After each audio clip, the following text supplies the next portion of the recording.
Yes, welcome back to a quick comment on the Incredibles 2 Electric Boogaloo. Wow. And so, you made a comment about how they went pretty backwards on Incredibles 2, and I agree with that. Yeah. And have you seen it? Yeah, I bought it on DVD. Oh, right. Yes. Bought a couple of DVDs. Still haven't gotten Deadpool 2 to work. Yeah. And I think I don't know why it doesn't work. I need to go find the stock stand DVD player. How's it going? So, you said that... I said The Incredibles 2 is backwards. Yeah, And they go back on some of the things that they did with Incredibles 1. One of the things that you said... so you said that they were joking about monologuing and really having a crack at monologuing in Incredibles 1.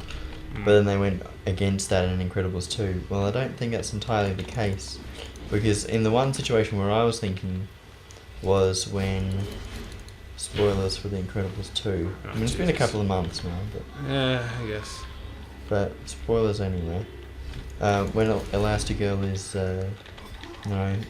in the big circle with the walls and the chair, and she's tied to the chair, and the bad guy is talking to her, talking about the story and blah blah blah.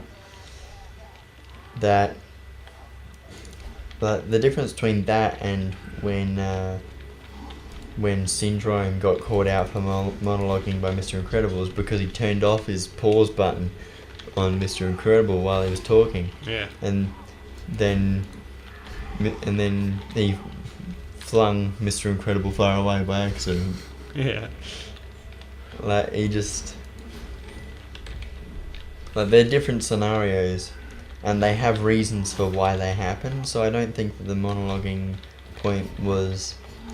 Yeah, but really that warranted in this particular scene in Incredibles 2. I don't know if it happens elsewhere. Well, it's just like the villain just explains her whole plan to her. And it's like, why? Yeah. Why would you do that? As a villain. They're usually confident that it will succeed. It's just this, no, what I'm trying to say is that like they're self-aware in the first movie about monologuing, right? Yeah, that's the point. That's the point of that scene. Is they go, well, he's monologuing and he got distracted and he fucked up because he was not paying attention, right? But and they're self-aware about how much of a trope that is. Yeah. And then they just use it in Incredibles 2, unironically and unself-aware. You know what I mean? And it's just like just a monologue. Yeah. And their whole point, their thing in the first movie is like they were self-aware the monologues were dumb, and yeah. So there you fucking go. This one. There's another mission here somewhere. I don't think I've ever used much monologuing at all in my Hurricane comics. Well, which in some ways is a problem because I mean they don't explain who the bad guy is. Well, and that's what why they want. the thing about writing is you want to be creative with how you deliver information. Yeah. Monologuing and the best bad guy actually did. Monologuing and exposition. You know, you just don't want people to stand there and talk for hours about what is happening. If you want to let people know what's happening, try and show them. Think of creative ways to do it. That's what that means. The best bad guy that I think I did quite alright with exposition and telling people who he was, and I think that made him a much more interesting character, and you could sort of enjoy his character a little bit more. Is Edward Black, who. The way that I delivered his information is first I start off with he's in the warehouse on the TV talking to his servant. I sprayed my snot everywhere, dude. I'm sorry. And then a thing pops up. Then the next scene is Kane's taking KJ to school, and on the radio is... Like they're talking about, this guy's escaped from prison, and we think he's going to do this thing. And at the same time, they I do like a visual sort of explanation where KJ can't go to school that day because it's been closed down because of this guy having escaped from prison. That's a pretty good idea. So it tells you, like, this guy's a big deal. You're going to watch out for him. Having a news broadcast... And I keep on building on that right up until the moment where he just shows up at Kane's house and the big battle happens. having a news broadcast is a pretty good way of getting around it. It's still, exposition dump, but if you're creative with showing visuals and stuff like that and thinking, well, this is the main way that it would be conveyed to the characters, then... But I might have done a little bit... I might have... well, I don't think I did too much monologuing as but more of a conversation between KJ and Edward Black. Because KJ just wants to know who this guy is and what he wants. And Edward Black he says, no, this is what I want, this is what I want to do. And KJ makes a joke out of it just to piss Edward Black off and get him to make a mistake, which he does, and then KJ wins. Kills the guy. And so that's a little bit generic there, that he sort of tells them his entire plan. That's the definition of what I was talking about earlier. But it's more like in a conversational sort of thing. But you gotta ask yourself, like, okay, would this happen in this scenario? Would the person really just say their plan to them? Like, the way you could get around it is say this is their personality. They definitely would do that, For instance. You know what I'm talking about? So I'm picking up pizza from this pizza truck. Yeah, I didn't see the girly magazine. No, well, you were talking about some stupid shit. I'll see him later in the video. It's just pictures of Muxie probably. I don't know. I just picked them up real quickly. Okay. Wait, was there anything else over here? Because I need to go back up there now. I can't remember what we're doing about. Monologuing. Yeah. And exposition and how to get around that. That rack just died from my shield. Or he got shot by a chrysalis, I don't know. I don't... Oh yeah, no, they're dying from the corrosive that I'm emitting somehow. I don't know if I've done any other bad guys that are as sort of good as Edward Black.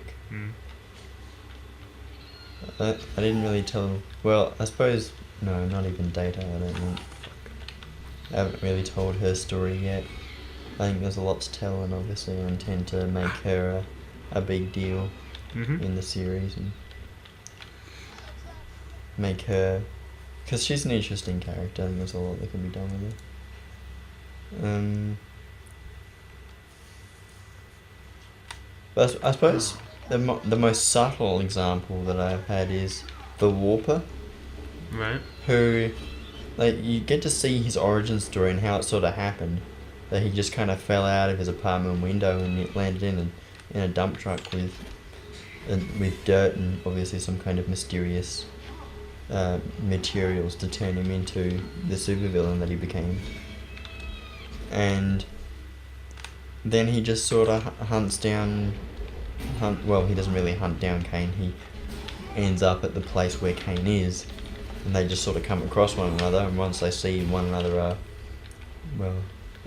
obvious suitors to a rivalry, and so they end up fighting. And there's really two battles that take place. This one in the middle of the city, where Kane gets, he gets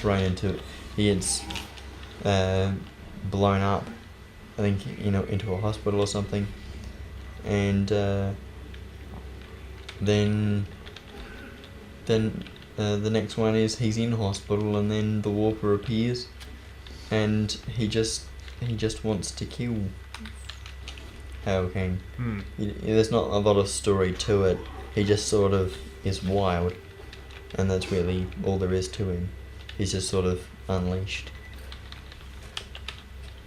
And the main thing is that he's got like the stresses of everyday life, just in the simple idea of, oh shit, I'm late for work, and how these things mattered so much to him, and the second that he has the opportunity to live freely, he takes it and embraces it.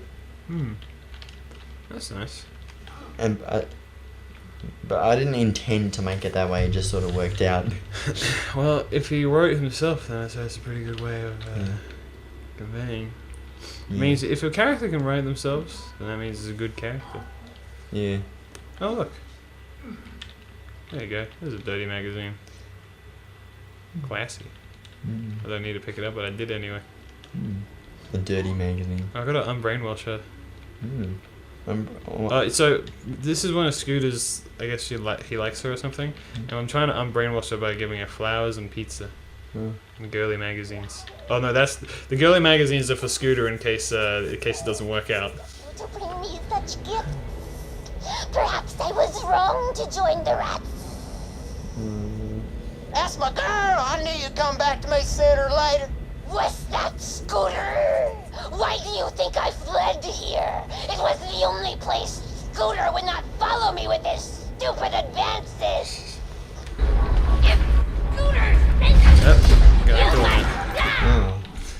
Yeah, so basically Scooter was trying to get with this girl, and she decided to leave and become a rat in the fridge just to get away from him. Are those little dudes? Laney's been shacking up with tiny folk?